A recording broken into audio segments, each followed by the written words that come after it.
¿Qué tal? Buenas tardes. Vamos a empezar a desarrollar un breve resumen del proceso de investigación. En particular, esto está orientado para que puedan desarrollar un PID de la Universidad Tecnológica Nacional. Está vinculado con la charla que vamos a dar para la gente de básicas este fin de semana en el campo. Luego una breve reseña. Luego el PID en particular lo vamos a hacer en un segundo video para que no se haga este tan extenso. Vamos a empezar entonces. El grupo estaba formado por Zulma Cataldi, la doctora Cataldi, el doctor Claudio Minini y yo, que soy Oscar Bruno.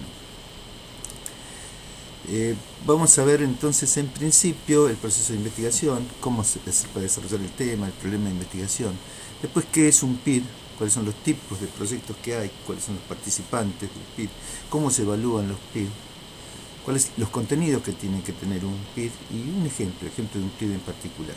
Después vamos a decir cómo se hace. Todo está disponible. Vamos a buscar este vínculo, la disponibilidad de este material en video, el vínculo de YouTube. En principio, el proceso de investigación nace con la necesidad de desarrollar una idea.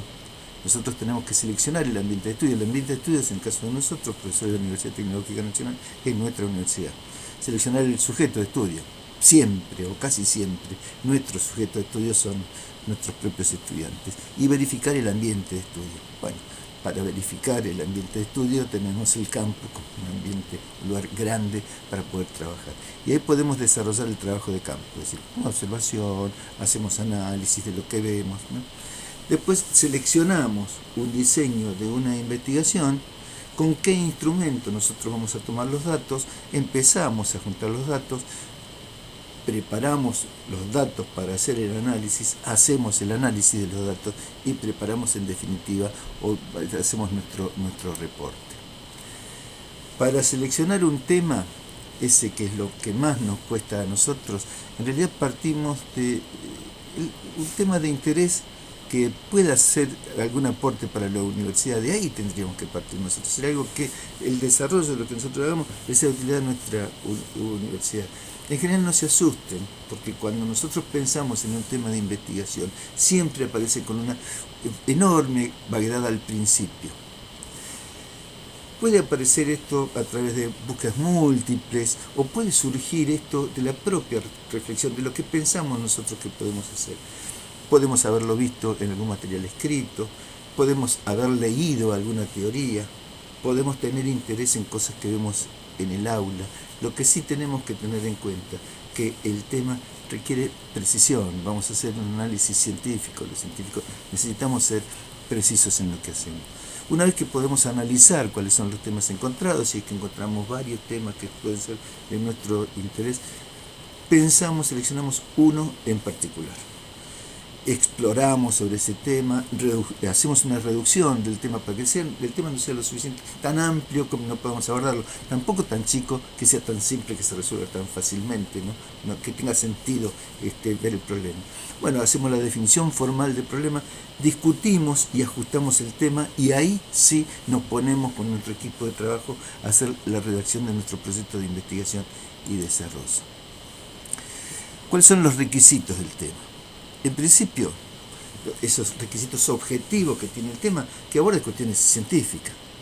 Claro, es ciencia lo que nosotros vamos a hacer. En la universidad se hace ciencia. Si no se investiga, la ciencia no avanza. Y nosotros estamos en la universidad no solamente para hacer docencia, sino para hacer ciencia. El centro de la ciencia es la universidad. Entonces tiene que abordar cuestiones científicas, tiene que ser concreto, preciso, y sería interesante y sería bueno que sea creativo, para no volver a repetir cosas que se hicieron otros durante años anteriores, hacer cosas nuevas, cosas novedosas, cosas creativas. Hay también algunos requisitos subjetivos, ¿no? Que la dificultad no sea tan grande, que tenga un interés, ¿no? Interés profesional para nosotros, que tenga un interés social dentro de nuestros chicos, que tenga, digamos, ese interés científico. Vuelvo a repetir, nosotros estamos haciendo ciencia en la universidad, hacemos ciencia. Bueno, para determinar el problema en particular, debemos centrarnos en el tema que nosotros queremos trabajar. Descubrir un problema o una propuesta, algo que vemos que no está funcionando del todo bien. Debemos documentarlo y definirlo. Y también debemos imaginar una respuesta probable. Tenemos que determinar el problema o plantear la propuesta. Analizar las fuentes que nosotros vamos a ver, las fuentes directas, las fuentes indirectas, si las hubiera. Y ahí sí, la elección del tema que debe ser relevante, tiene que tener la propiedad o la particularidad que debe ser posible de investigar, con criterios de claridad que nos permita a nosotros tomar datos, recolectar datos o profundizar si queremos hacer un análisis cualitativo, pero lo que tiene que ser formulado con muchísima precisión. ¿Cuál es la finalidad? Bueno, solucionar alguna cuestión problemática, elaborar una teoría, ser novedosos, alentar a que otros investiguen. Nosotros podemos empezar una investigación alentando a nuestros chicos para que sigan investigando. El diseño, los tipos pueden ser explicativos, es decir, el tipo de estudio que nosotros hacer, para entender algo en particular que está ocurriendo, correlacionar, para que puedan relacionar algunas variables que podamos nosotros detectar, descriptiva, con una descripción profunda de los temas, descriptiva, no superficial, sino profunda, exploratoria, para que nosotros podamos familiarizarnos en forma profunda y meternos de lleno en un tema en particular, o análisis crítico de un tema para proponer cambios, es decir, ver alguna cosa en particular con una mirada crítica para proponer algún cambio. Seguramente a nosotros muchos se nos ocurren si estamos trabajando en la universidad y con los chicos de nosotros. Y el diseño de la investigación puede ser absolutamente rígido, específico, si nosotros tenemos un enfoque cuantitativo y lo que queremos es tener datos, o flexible si queremos hacer un enfoque cualitativo. La profundidad en el enfoque cualitativo de algún modo va contra la masividad del enfoque cuantitativo. Las dos son altamente eficientes según con la profundidad con que uno lo toma y de cualquier modo con la seriedad con que uno toma estos temas. Pero ¿cómo se hace todo esto? Todo teórico. ¿Cómo hacemos nosotros todo esto? Bueno, miren, en principio el tema nosotros lo podemos sacar de alguna profundización teórica, que nosotros hemos leído algunas cosas que nos parecen particular o queremos contrastar alguna cosa con la realidad. Ahí tenemos, empezamos a estudiar un tema determinado. ¿Desde dónde? ¿Desde la teoría o desde lo contraste práctico con la realidad? Y ahí lo primero que tenemos que ver, nos hacemos algunas preguntas para plantear un problema. Existen algunos síntomas en particular que nosotros podemos ver que producen algunas causas. Nosotros tenemos que analizar los síntomas, qué es lo que vemos y qué causa producen para que se genere esa situación problemática que es la que nosotros queremos resolver. Una vez que tenemos los síntomas y las causas, nosotros ya tenemos diagnosticado cuál es el problema. Con el diagnóstico nosotros podemos pronosticar qué es lo que ocurre, si las cosas que están diagnosticadas siguen siguen estando, si nosotros no hacemos nada para poder resolver esa situación. Bueno, ese es un pronóstico que se puede agravar la situación en la que nosotros estamos. A partir de ahí nosotros nos formulamos alguna preguntas de investigación, y eso es la formulación del problema. El planteamiento del problema tiene que ver con que descubramos los síntomas, las causas. Ahí hay variables dependientes, variables independientes. Hacer el diagnóstico y el pronóstico, ahí hemos planteado el problema. Formular el problema, nos planteamos preguntas de investigación que nos puedan tender a dar solución a este pronóstico que nosotros vimos. Esas preguntas que nosotros nos planteamos las podemos abrir en preguntas más específicas, en preguntas de investigación. Esa es la sistematización. Respecto al problema, entonces existe el planteamiento, la formulación y la sistematización. Es decir, qué causas estamos viendo que a nosotros no nos gustan, qué cosas la producen, qué puede ocurrir si esto se mantiene en el tiempo y cómo hacemos nosotros para resolver esto, qué nos planteamos como cuestionamiento para resolver esto, cómo ampliamos estas preguntas. A partir de la formulación de las preguntas puede saber nuestro objetivo. Los objetivos son, el propósito general tiene que resolver la formulación del problema. Esas preguntas de investigación las tienen que estar resueltas por el objetivo general que nosotros nos damos. Y las subpreguntas, bueno, resueltas por los objetivos específicos de la investigación. A partir de ahí, nosotros tenemos que empezar a justificar la investigación que nosotros vamos a ver.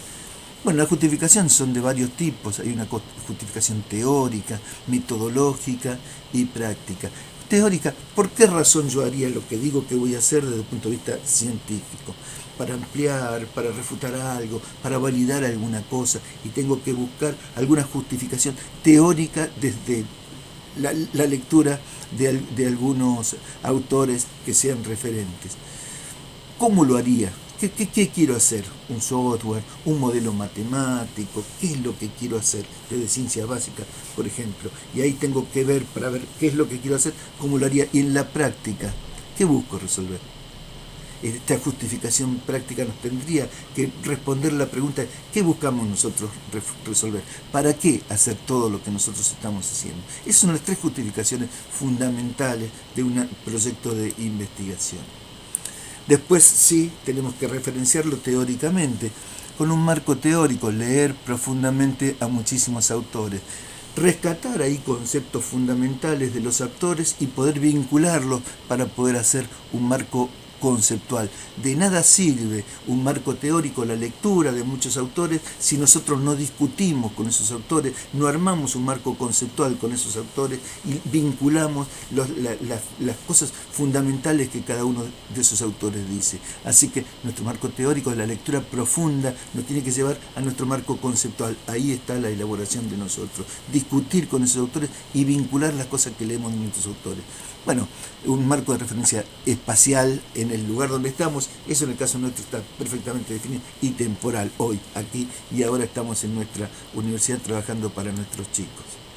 Bueno, como dijimos, los tipos de estudios pueden ser exploratorios, tratar de ponerme en contacto con alguna realidad, descriptivo, profundizar sobre eso, algo que ya empiezo a conocer, y explicativo, dar alguna razón por la cual algunas de las cosas están ocurriendo. ¿Con qué métodos? Fundamentalmente nosotros vamos a ser partícipes de la investigación. Nuestro método fundamental, porque estamos en contacto con nuestros chicos, es la observación. Pero hay otros métodos inductivos, deductivos, métodos de análisis, métodos de síntesis, es de lo general a lo particular o de lo chiquitito a lo grande para poderlo generalizar. Estos son los métodos que nosotros vamos a utilizar para cualquier tipo de investigación. ¿Valiendo de dónde? ¿De dónde buscamos nosotros los estudios? Bueno, las fuentes pueden ser primarias o secundarias. Observación, el sondeo, entrevistas, encuestas. Ahí estamos mano a mano con la fuente. O secundaria, documentos, textos, publicaciones, lo que se dice en los congresos. Hay tantos congresos inclusive que se hacen acá dentro de nuestra universidad, que hay muchos lugares donde nosotros podemos tomar las fuentes para poder hacer nuestra investigación. Para saber inclusive los proyectos de investigación, hay que saber en qué proyectos de investigación están trabajando nuestros colegas, para no volver a hacer lo mismo. Hay que saber en qué cosas están trabajando nuestros colegas de otras universidades para poder ver si podemos trabajar con los mismos colegas y no volver es decir, digamos, la rueda está inventada, es decir, no volver a inventar nosotros la rueda que no tiene ninguna necesidad que nosotros volvamos a hacer lo que ya está escrito. Y eso es si sabemos nosotros de qué se trata todo esto. Yo voy a terminar acá dejo para los contenidos para otra charla, pero digo, voy a terminar acá con los tipos de proyectos y los participantes, así damos por terminada esta primera parte. Los tipos de proyectos en la Universidad Tecnológica Nacional. Hay PIT de UTN sin incorporación al programa de incentivos, se lleva a cabo en una sola regional. PIT de UTN con incorporación al programa de incentivos. Se lleva a cargo también no solo regional, pero tiene incentivos. Hay un incentivo por eso. Interfacultad, los PIT IF, que también todos están con la modalidad con incorporación al proyecto de incentivos o sin incorporación al proyecto de incentivos. Interfacultad, que sean con incorporación, pueden desarrollarse entre 2 o más facultades regionales. Interinstitucional, también con o sin incorporación a incentivos, para desarrollarse conjuntamente entre al menos una facultad regional y una institución externa a la universidad. Requerido, el proyecto requerido, el PIT-RE, también con incorporación o sin incorporación al programa de incentivos, surge de una necesidad de un medio local, de alguna zona en particular que tiene alguna necesidad y se implementa a través de convenios gubernamentales o no gubernamentales. Bueno, otros PIT sin incorporación al programa de incentivos, algunos vínculos con el CONICET, con INTA, con el INTI, proyectos integradores, PIT-IG, que reúne un grupo de proyectos alineados con una temática. Personas que están estudiando temas que están vinculados se alinean en proyectos integradores. Bueno, FAC, el proyecto de facultad, depende y es reconocido por la facultad regional en la que se desarrolla. Puede ser el proyecto de una cátedra en particular, en la cátedra en la que trabajo, estamos trabajando con proyectos propios de investigación. Estos son los distintos proyectos de investigación que puede haber. ¿Y quiénes son los participantes? Bueno, ustedes conocen, las dedicaciones pueden ser exclusivas, semi-exclusivas o simples, con no más de 25 horas semanales dedicadas a la investigación, no más de 10 la semi-exclusiva y no menos de 5 las dedicaciones simples. Hay un director, que es un investigador formado, que tiene distintas categorías, entre 1 y 4 del programa de incentivos, A, B, C o D de la carrera de investigador de la Universidad Tecnológica Nacional. Sobre esto les va a hablar en más profundidad el doctor Dominighini. El codirector es un investigador colaborador del investigador que está a cargo de la dirección. También tiene el mismo régimen de categorización. Un investigador formado, un profesional con méritos científicos y proactividad en la investigación. Un investigador de apoyo que realiza tareas, digamos, una jerarquía, que realiza tareas de apoyo guiados o bajo la tutela de un investigador formado, algún investigador tesista, investigadores estudiantes o técnicos de apoyo, personas que pueden hacer algún trabajo de apoyo, pues sí, los programadores por ejemplo, o becarios de la investigación, profesional o estudiante que tiene una beca y desarrolla la tarea de investigación en el proyecto. Bueno, estos son los participantes en los proyectos, pero sobre esto va a dar una charla bastante más extensa Claudio Dominighini. Yo con esta parte ya doy por finalizado esto para que hacer lo nuevo, con cómo se evalúa y cuáles son los contenidos y un ejemplo de un PIT. Mucho gusto, nos vemos en la próxima.